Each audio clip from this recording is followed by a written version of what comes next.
This is May 29th, 1453. The last day of the Byzantine Empire. An empire that had stood for 1,123 years dies in a single morning. And thanks to artificial intelligence reconstruction, you are now going to see exactly how this happened. Welcome to Constantinople, 1453.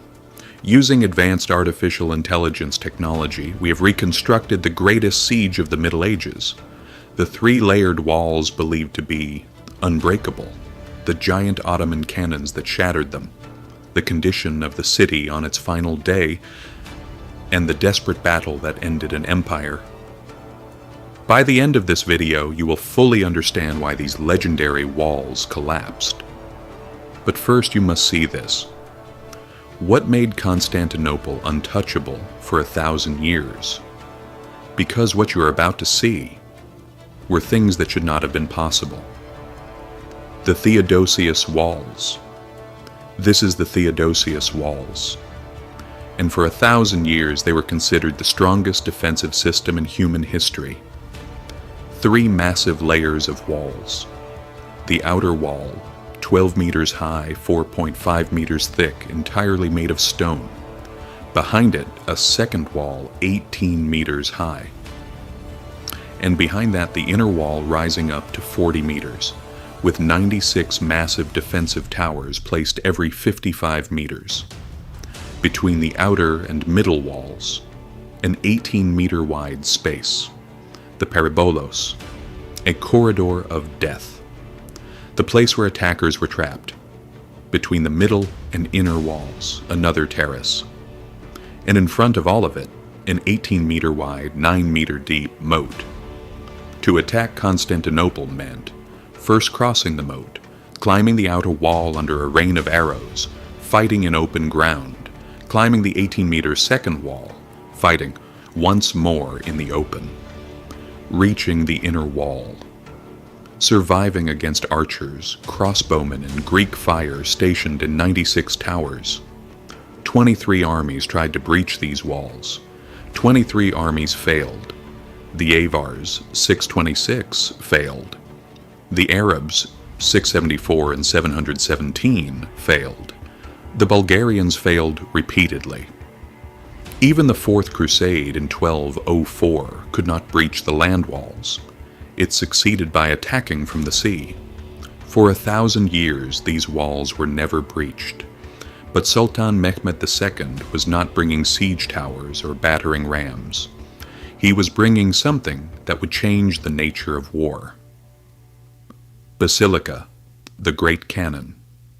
This is the Basilica, the largest cannon ever built up to that time, 8 meters long, 19 tons in weight, a 30-centimeter barrel diameter. It fired stone balls weighing more than half a ton. When fired, its sound could be heard from 16 kilometers away. For its 225-kilometer journey from Edirne to Constantinople, 60 oxen and 200 men were required. Roads were reinforced, bridges were rebuilt, and after every 7 shots, the cannon's mechanism had to be repaired. But Mehmed did not have only one cannon. He had 70 cannons. The siege begins. April 6th, 1453. At dawn, 50,000 Ottoman soldiers had completely surrounded the city from the Golden Horn to the Sea of Marmara. Tents, banners, artillery positions. The first shot was fired by the Basilica. A 1,200-pound stone ball arced through the sky and struck the walls. Stone exploded.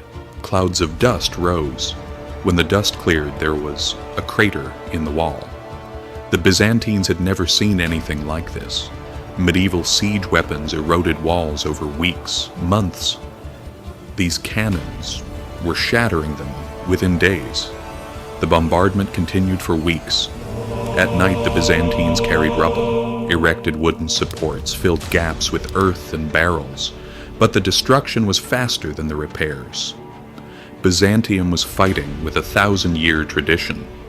Mehmed was fighting with gunpowder. And gunpowder does not care about tradition the last night of the city. In a city that once had 400,000 people, only 50,000 remained. Neighborhoods abandoned, houses collapsed, markets empty. Emperor Constantine XI had only 7,000 defenders left. Only 2,000 of them were trained soldiers. The rest were civilians. Opposite them stood 50,000 Ottoman soldiers. The ratio was brutal. On the night of May 28th, a final speech in Hagia Sophia. The city may be falling, but we are Romans, and Romans do not surrender.